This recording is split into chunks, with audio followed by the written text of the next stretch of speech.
Мгм. Позвольте представиться. Заместитель министра образования Туркменистана.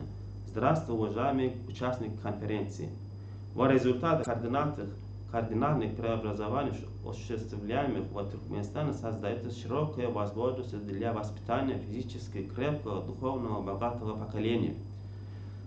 За короткий и по историческим меркам срок были построены средние и высшие учебные заведения, детские сады, детские оздоровительные центры, соответствующие мировым стандартам, и эта работа продолжается. Укреплять сотрудничество с международными организациями, государствами мира, а также передовыми образовательными центрами. Также успешно реализуются совместные проекты и программы по повышению качества обучения и воспитания детей. В специальных образовательных учреждениях создаются необходимые условия для обучения, воспитания, адаптации в общество, укрепления здоровья детей с особенностями развития. Учитывая нормы принятия в мировом сообществе, такие образовательные учреждения обеспечиваются питанием, учебным оборудованием и необходимыми принадлежностями. Туркменистан все стороны подходит к вопросу успешной реализации программы преобразования, приведенные в соответствие международным стандартам системы образования страны, так как деятельность, связанная с образованием и воспитанием молодежи, должна вестись на комплексной основе, и нужно придавать особое значение внедрению в данную сферу передового мирового опыта.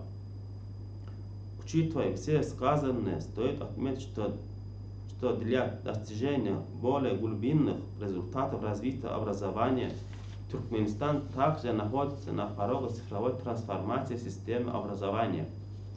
В Туркменистане реализуются программные меры по цифровизации всех сфер экономики, внедрению электронных услуг, что имеет большое значение для повышения эффективности деятельности и конкурентоспособности, позволяя быть в тренде мировых тенденций.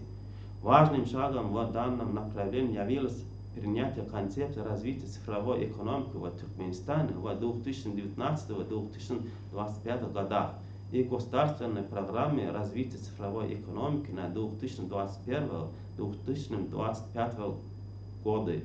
Эти документы представляют собой дорожную карту технологической трансформации всех отраслей и государственного управления ими, формирование экономики знаний на основе огромного ресурсного и производственного потенциала страны. Как уже говорится, цифровая трансформация общества неизбежно ведет к переменам содержания образования, методов и организационных форм учебной работы. Суть цифровой трансформации образования в том, чтобы каждому были достигнуты необходимые образовательные результаты за счет персонализации образовательного процесса, выключая применение методов искусственного интеллекта, средств виртуальной реальности, развития учебных заведений в цифровой образовательной среде. Задачей нового обучения становится формирование и развитие обучающих, способных учиться, понимать логику и поиск новых решений. Изменяется и акцент в обучении. Цифровая трансформация образования требует обучения новым способностям к анализу, эксперт и переносы освоенных знаний и умений в новой ситуации, располагая внушительным ресурсным и экономическим потенциалом. Независимый нейтральный Туркменистан под руководством президента продолжает уверенное движение по пути поступательного инновационного развития. При этом особое значение придется переводу национальной экономики всех ее отраслей на цифровую платформу. Важным фактором достижения желаемых результатов является подготовка квалифицированных профессиональных кадров.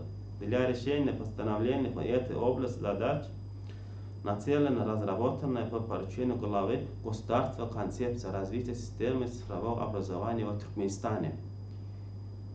Ее реализация направлена на создание информационной образовательной среды и полное обеспечение данной сферы электронным ресурсом обучения. наращивание интеллектуального потенциала общества, совершенствование профильных методик на уровне международных стандартов. Таким образом, стоит учитывать, что цифровая трансформация образования повлияет как на экономику, так и на все составляющие жизнедеятельности государства и общества управленческих отраслей и деловых структур, производственного и торгового секторов, социально-культурной сферы, а также непосредственно граждан. И каждой из вышеназванных категорий она дает свои преимущества и новые дополнительные возможности для оптимальной реализации имеющего потенциала, получения качественных знаний и услуг, успешного решения поставленных задач и достижения конкретных результатов. Спасибо за внимание.